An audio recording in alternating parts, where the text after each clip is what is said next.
Obama raised a lot of eyebrows and questions today. Was he changing his position on Iraq? What he said this morning caused such a stir, he had to call a second news conference this afternoon to explain what he meant. Dean Reynolds is covering the Obama campaign.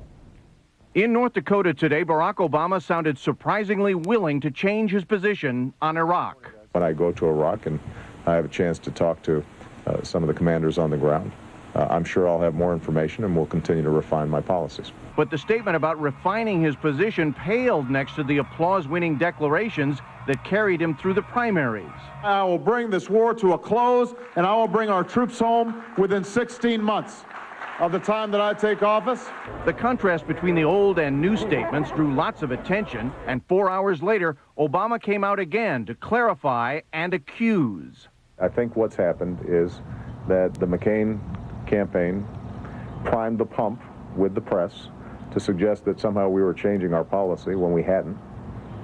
And that was, and that just hasn't been the case. I've given no indication of a change in policy. But refining positions is something Obama seems to be doing more of now since becoming the presumptive nominee who wants to expand his base. Right now, he's trying to appeal to conservative Democrats and Republicans as well. Appearing to take two positions on one issue is not confined to Iraq. Last year, Obama opposed the Foreign Intelligence Surveillance Act because it bestowed retroactive immunity on telecommunications companies that gave the government data on callers. But last week, he endorsed a bill doing just that, a position that has drawn the ire of supporters who want him to stick with his original opposition. And, of course, there's his switch on federal financing for elections, which he once supported. We've made the decision not to participate in the public financing system for the general election. Of course, candidates are free to change their minds, but if you run one way for the nomination and another way for the general election, you leave yourself open to a lot of questions. Harry? Dean Reynolds in Chicago tonight. Thanks. All of this has not gone unnoticed by the McCain campaign. Chip Reed is in Washington with more on that this evening. Chip?